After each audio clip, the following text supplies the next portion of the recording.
Tu viens de cliquer sur cette vidéo parce que tu te poses encore des questions sur les investissements boursiers, tu as peur d'investir, tu penses que tu vas perdre tout ton argent, tes amis te disent de ne pas le faire ou ta famille. Moi, dans cette vidéo, je vais essayer de te donner 10 clichés que je vais démystifier pour essayer de te rendre la vie un peu plus facile sur les investissements boursiers. Donc, je ne vais pas te donner des conseils dans cette vidéo-là, mais juste...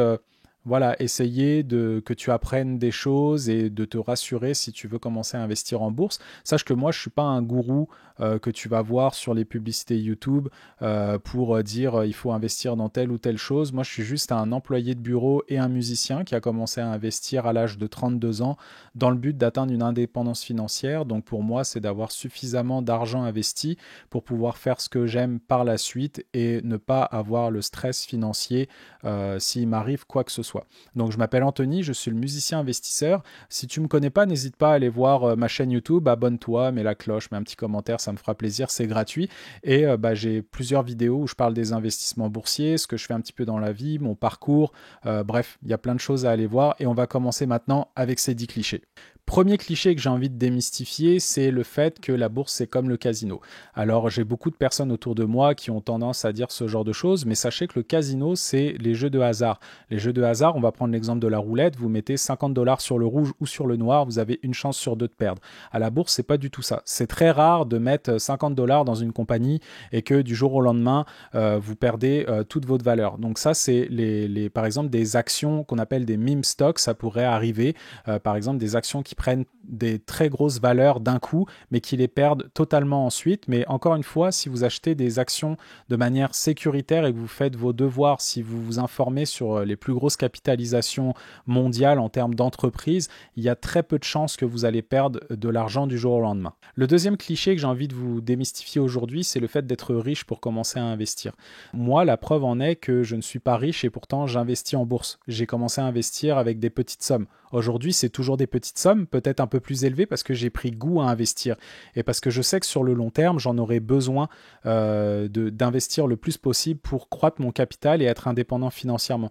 Donc si vous commencez avec quelques dizaines de dollars sur des actions et que vous prenez goût, peut-être ça ira à des centaines de dollars. Mais le tout avant d'investir en bourse, ça je vous le recommanderais, c'est si vous avez des dettes de consommation, remboursez-les. Si vous n'avez pas d'épargne de précaution, par exemple 3 à 6 mois de dépenses pour faire face aux imprévus, faites votre épargne de précaution et là vous pouvez commencer à investir en bourse, mais n'oubliez pas, il va falloir vous éduquer sur le sujet pour commencer à investir, donc passez pas à côté du bateau sur le long terme. Le troisième cliché, c'est le fait que la bourse soit trop compliquée pour vous.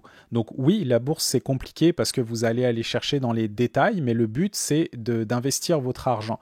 Donc vous n'avez pas besoin d'apprendre tous les tenants et aboutissants de la bourse. Si vous connaissez les premières règles de la bourse, donc savoir comment acheter une action, comment acheter un FNB, quel courtier utiliser, c'est déjà une très bonne chose. Par exemple, moi j'utilise Wealthsimple, donc il y a un lien d'affiliation en description, ça aidera la chaîne si vous êtes au Canada et vous souhaitez commencer à investir en bourse. Et là justement, vous allez relier votre compte bancaire à l'application, vous allez faire votre virement par exemple d'une centaine de dollars si vous voulez commencer sur l'application, vous ouvrez un compte. Et là, vous pouvez acheter vos premières actions ou vos premiers fonds négociés en bourse.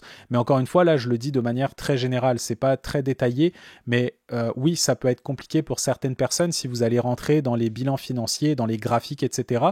Mais si vous regardez vers les FNB, donc les fonds négociés en bourse, si vous avez choisi votre fonds négocié en bourse, vous pouvez juste vous faire des virements automatiques dessus et acheter ces actions-là sur le long terme. Le quatrième cliché, c'est la peur de perdre son argent du jour au lendemain. Donc effectivement, si vous faites mal vos devoirs, vous investissez dans n'importe quoi, dans des choses, dans des actions tendances que les gens vont tous se raffoler dessus et que l'action va bondir et vous vous dites « Ah bah justement, je vais aller faire la même chose », bah c'est peut-être pas forcément une bonne idée parce que vous pouvez tout perdre du jour au lendemain parce que l'action va redescendre, parce que tout le monde va revendre ses profits.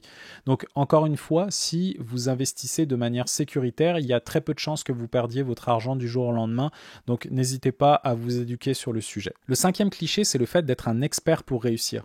Donc forcément, si vous faites des études d'économie et de finance, vous avez une longueur d'avance sur les personnes qui ne font pas des études dans ce domaine-là, mais sachez qu'il y a des études qui montrent que 90% des experts financiers ne battent pas le marché, donc l'indice de référence qui est le S&P 500.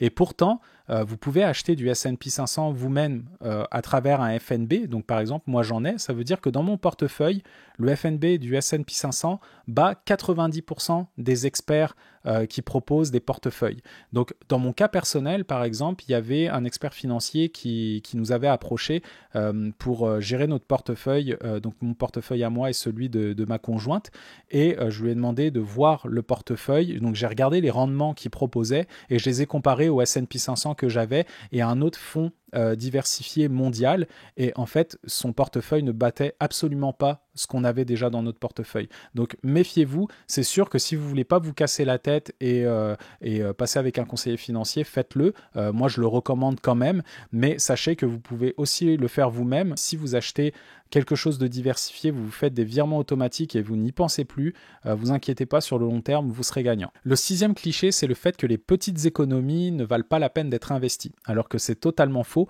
Moi, je dirais que c'est encore même psychologique. Si vous commencez à investir des petites sommes et que vous aimez ça investir, vous verrez, ça va être un automatisme et toutes les petites économies, vous allez les investir. Moi, ça a été mon cas. Dès que j'ai commencé à investir en bourse, là, j'allais gratter, entre guillemets, mes fonds de tiroir, j'allais vendre des affaires que j'avais plus besoin et cet argent, je l'investissais tout de suite. Donc moi, dès que j'ai de l'argent qui rentre, j'ai automatiquement une partie qui va être placée en bourse. Et par exemple, il y a une règle qui s'appelle la règle des 72 qui permet de savoir en combien d'années vous allez doubler votre argent en fonction du taux de rendement annuel que vous allez avoir. Je pourrais vous mettre l'image ci-dessous.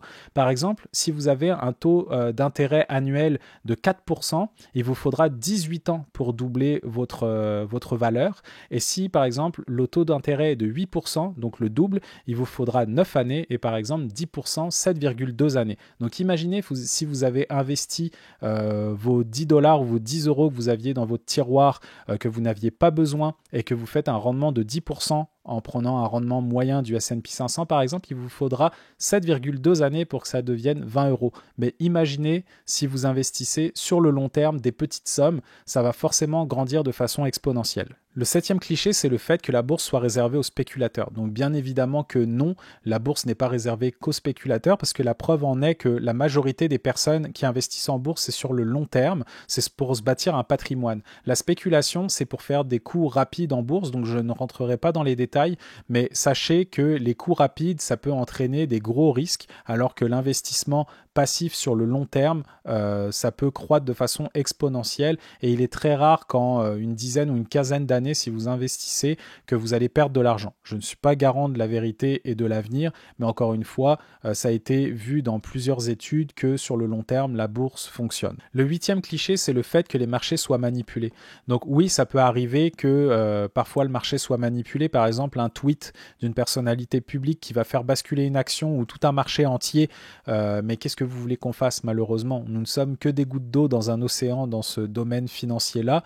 Moi, personnellement, je reste investi parce que dans ma situation actuelle, je n'ai pas envie d'avoir des billets sous mon matelas parce que je sais que l'inflation va gruger la valeur de mon argent. Donc, je préfère rester investi, surtout sur le long terme. Et je vous invite à faire la même chose et ne pas penser à la manipulation des marchés parce que de toute façon, on ne peut rien y faire. Le 9e cliché, c'est le fait qu'il faut du temps pour surveiller ses investissements. Moi, pour ma part, je regarde que quelques fois dans ma journée, mais c'est parce que j'aime ça. Mais une personne qui investit de manière passive sur le long terme et qui fait des automatisations d'achat d'actions et des virements automatiques, il n'a pas besoin de regarder tous les jours son portefeuille d'investissement. Si vous êtes sur le long terme et que vous êtes diversifié, que vous avez choisi ce que vous voulez et votre type de portefeuille et de votre risque, vous n'avez pas besoin de regarder tous les jours. Moi, personnellement, j'aime ça. Et le problème, le côté négatif de regarder tous les jours, c'est que les émotions peuvent prendre le dessus. Je vais vous donner un exemple très simple qui m'est arrivé en 2022. Fin 2022, quelqu'un de mon entourage m'avait dit « Je pense que le marché va s'effondrer parce qu'il y a des tangentes et des situations qui font que ça va s'effondrer. » Et pourtant, cette personne-là travaille dans le domaine. Donc, je lui ai fait confiance. Je me suis dit « Ouais, je vais peut-être l'écouter. Je vais prendre mes profits et vendre mon S&P 500 le temps que ça descende et peut-être re-rentrer à un moment donné quand ce sera bas. » Et finalement, le marché a pris 35% de bénéfices sur l'année.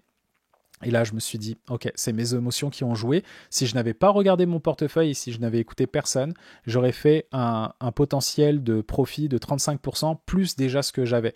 Donc là, je suis re-rentré dans le S&P 500 bien plus tard. Et donc là, je suis quand même en profit en 2024, mais j'aurais pu faire bien plus. Donc je vous invite, si vous investissez en bourse, ne regardez pas votre portefeuille. Laissez-le vivre, laissez-le souffler. Donc c'est sûr que ça va descendre, ça va monter, mais sur le long terme, normalement ça devrait être correct, mais je ne suis encore une fois pas garant de la vérité. Le 10e cliché, c'est celui qui me fait le plus sourire, c'est le fait que certaines personnes disent qu'il y a des cracks boursiers beaucoup trop fréquemment. Donc les personnes qui disent ça, c'est des personnes qui ont peur d'investir en bourse, contrairement à des personnes qui sont déjà investies sur le long terme, ils ont vécu plusieurs cracks boursiers. Par exemple, il y a eu la crise de 1929, la crise de 1987, la crise de 2000, la crise de 2008, la crise de 2010 et la crise de 2020, donc avec la Covid, où les marchés à chaque fois se sont effondrés. Mais imaginez des personnes qui ont investi dans les années 80 et qui ont vécu plusieurs cracks jusqu'à aujourd'hui. Est-ce qu'ils sont sortis de la bourse? Il y en a peut-être que oui, mais il y en a d'autres non. Justement, quand la bourse baisse, c'est là qu'il faut racheter encore plus d'actions parce que vous achetez à rabais en fait. Dans le domaine de la bourse, les gens disent on va faire les soldes. Ça veut dire qu'on va acheter des actions à rabais et qui potentiellement sur le long terme vont reprendre leur valeur et atteindre leur plus haut sur le long terme. Donc là, on est déjà en 2024 à son plus haut. Donc imaginez les personnes qui ont investi il y a très longtemps et qui sont restées dedans, ils ont fait des profits vraiment incroyables sur le long terme. Donc les cracks boursiers, ça existe, on en aura plusieurs, mais il ne faut vraiment pas s'inquiéter. Si vous restez investi et que vous voyez ça sur le long terme, il n'y aura pas de problème. Voilà, j'espère que la démystification des clichés sur les investissements boursiers vous auront un peu moins stressé.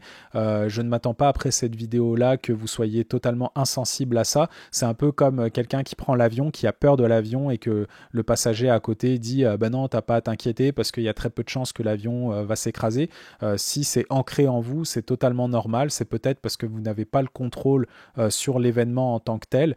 Donc n'hésitez pas à me mettre en commentaire s'il y a peut-être quelques clichés qui vous auront un petit peu déstressé. Ça me ferait vraiment plaisir. J'aurais fait une partie de ma passion de vouloir véhiculer de l'information. N'hésitez pas à vous abonner aussi à ma chaîne, ça va vraiment vous aider. Et en tout cas, je vous souhaite une très bonne fin de soirée et à très bientôt.